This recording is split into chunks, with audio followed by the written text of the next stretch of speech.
Capítulo 83. O retrato. Gurgel tornou à sala e disse a Capitu que a filha chamava por ela. Eu levantei-me depressa e não achei compostura. Meti os olhos pelas cadeiras. Ao contrário, Capitu ergueu-se naturalmente e perguntou-lhe se a febre aumentara. Não, disse ele. Nem sobressalto nem nada. Nenhum ar de mistério da parte de Capitu.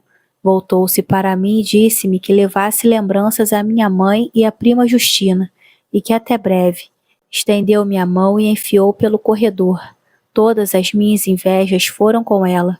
Como era possível que Capitu se governasse tão facilmente e eu não? Está uma moça, observou Gurgel olhando também para ela. Murmurei que sim. Na verdade, Capitu ia crescendo as carreiras. As formas arredondavam-se e avigoravam-se com grande intensidade. Moralmente a mesma coisa. Era mulher por dentro e por fora, mulher à direita e à esquerda, mulher por todos os lados, e desde os pés até a cabeça. Esse arvorecer era mais apressado agora que eu havia de dias em dias. De cada vez que vinha à casa, achava-a mais alta e mais cheia. Os olhos pareciam ter outra reflexão, e a boca outro império. Gurgel, voltando-se para a parede da sala, onde pendia um retrato de moça, perguntou-me se Capitu era parecida com o retrato. Um dos costumes da minha vida sempre foi concordar com a opinião provável do meu interlocutor, desde que a matéria não me agrava, aborrece ou impõe. Antes de examinar se efetivamente Capitu era parecida com o retrato, fui respondendo que sim. Então ele disse que era o retrato da mulher dele, e que as pessoas que a conheceram diziam a mesma coisa. Também achava que as feições eram semelhantes, a testa principalmente e os olhos. Quanto ao gênio, era um, pareciam irmãs. Finalmente, até a amizade que ela tem a Sanchinha. A mãe não era mais amiga dela. Na vida há dessas semelhanças assim esquisitas. Capítulo 84. Chamado. No saguão e na rua examinei ainda comigo se efetivamente ele teria desconfiado de alguma coisa, mas achei que não, e pus-me a andar. Ia satisfeito com a visita, com a alegria de Capitu, com os louvores de Gurgel, a tal ponto que não acudi logo a uma voz que me chamava. Senhor Bentinho? Só depois que a voz cresceu e o dono dela chegou à porta, é que eu parei e vi o que era e onde estava. Estava já na rua de Mata-Cavalos. A casa era uma loja de louças, escassa e pobre. Tinha as portas meio cerradas, e a pessoa que me chamava era um pobre homem grisalho e mal vestido. Senhor Bentinho, disse-me ele chorando, sabe que meu filho Manduca morreu? Morreu? Sim, morreu há meia hora. Enterra-se amanhã. Mandei recado à sua mãe agora mesmo e ela fez-me a caridade de mandar algumas flores para botar no caixão. Meu pobre filho tinha de morrer e foi bom que morresse. Coitado, mas apesar de tudo sempre dói. Que vida que ele teve. Um dia desses ainda se lembrou do Senhor. Perguntou se estava no seminário. Quer vê-lo? Entre, ande, venha vê-lo. Custa-me dizer isto, mas antes peque por excessivo que por diminuto. Quis dizer que não queria ver o Manduca e fiz até um gesto para fugir. Não era medo. Noutra ocasião pode ser até que entrasse com facilidade e curiosidade. Mas agora não. Eu ia tão contente. Ver um defunto ao voltar de uma namorada. Há coisas que não se ajustam e nem combinam. A simples notícia era já uma turvação muito grande. As minhas ideias de ouro perderam todas as cores e o metal para se trocarem em cinza escura e feia, e não distingui mais nada. Penso que cheguei a dizer que tinha pressa, mas provavelmente não falei por palavras claras, nem sequer humanas, porque ele, encostado ao portão, abria-me espaço com o gesto, e eu, sem alma para entrar nem fugir, deixei o corpo fazer o que pudesse, e o corpo acabou entrando. Não culpa o homem. Para ele, a coisa mais importante do momento era o filho, mas também não me culpem a mim. Para mim, a coisa mais importante era Capitu. O mal foi que os dois casos se conjugassem na mesma tarde, e que a morte de um viesse a meter o nariz na vida do outro. Eis o mal todo. Se eu passasse antes ou depois, Ou se o Manduca esperasse algumas horas para morrer, nenhuma nota aborrecida viria interromper as melodias da minha alma. Por que morrer exatamente a meia hora? Toda hora é apropriada ao óbito. Morre-se muito bem às 6 ou 7 horas da tarde. Capítulo 85. O defunto. Tal foi o sentimento confuso com que entrei na loja de louça. A loja era escura e o interior da casa menos luz tinha agora que as janelas da área estavam cerradas. A um canto da sala de jantar vi a mãe chorando. À porta da alcova, duas crianças olhavam espantadas para dentro, com o dedo na boca. O cadáver jazia na cama. A cama. Suspendamos a pena e vamos à janela espairecer a memória. Realmente o quadro era feio, já pela morte, já pelo defunto, que era horrível. Isto aqui sim é outra coisa. Tudo que vejo lá fora respira vida.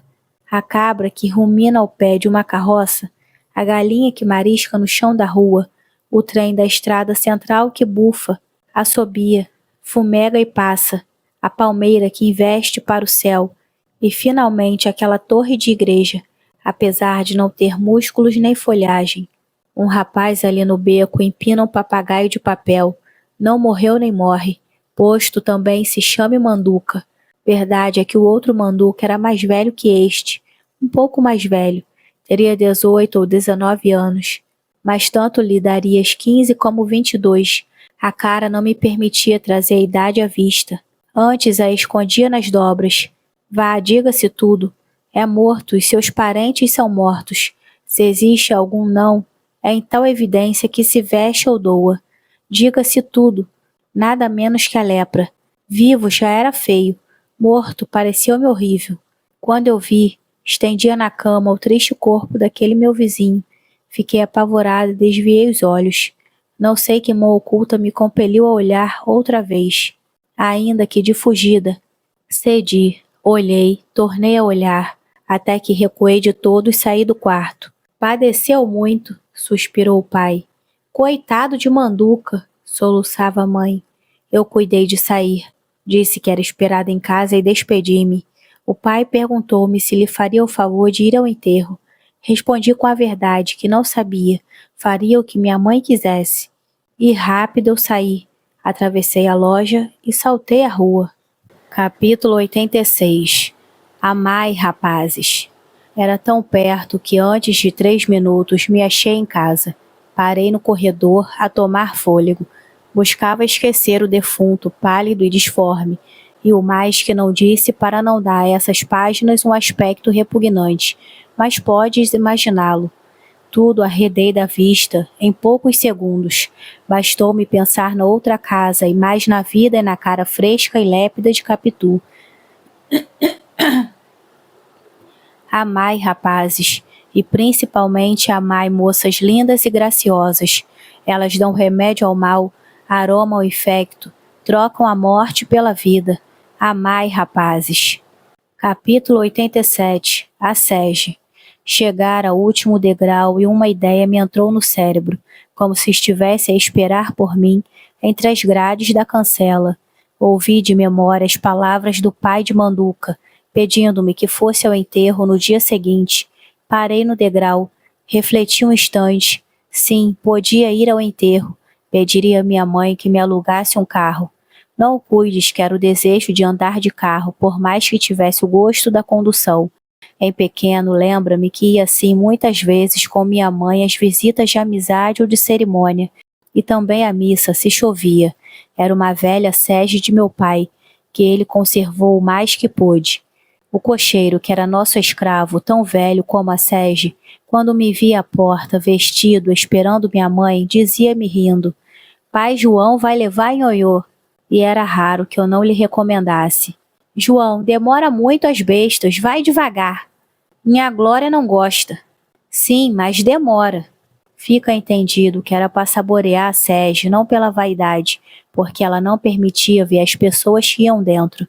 Era uma velha sege obsoleta de 2 rodas, estreita e curta, com 2 cortinas de couro na frente, que corriam para os lados quando era preciso entrar ou sair. Cada cortina tinha um óculo de vidro por onde eu gostava de espiar para fora. Senta, Bentinho. Deixa eu espiar, mamãe. E em pé, quando era mais pequeno, metia a cara no vidro e via o cocheiro com as suas grandes botas, escanchando na mula da esquerda e segurando a rédea da outra. Na mão levava o chicote grosso e comprido. Tudo incômodo, as botas, o chicote e as mulas. Mas ele gostava e eu também.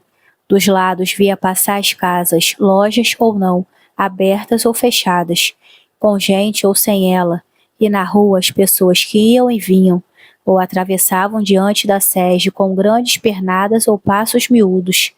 Quando havia impedido de gente ou de animais, a sege parava e então o espetáculo era particularmente interessante. As pessoas paradas na calçada ou à porta das casas, olhavam para a sege e falavam entre si, naturalmente sobre quem iria dentro. Quando fui crescendo em idade, imaginei que adivinhavam e diziam: é aquela senhora da rua de Mata-Cavalos que tem um filho, o Bentinho. A sege ia tanto com a vida recôndita de minha mãe, que quando já não havia nenhuma outra, continuamos a andar nela, e era conhecida na rua e no bairro pela sege antiga.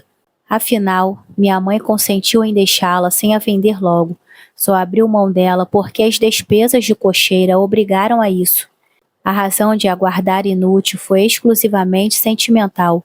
Era a lembrança do marido. Tudo que vinha de meu pai era conservado como um pedaço dele, um resto da pessoa, a mesma alma integral e pura. Mas o uso, esse era filho também do carrancismo que ela confessava aos amigos. Minha mãe exprimia bem a fidelidade aos velhos hábitos, velhas maneiras, velhas ideias, velhas modas.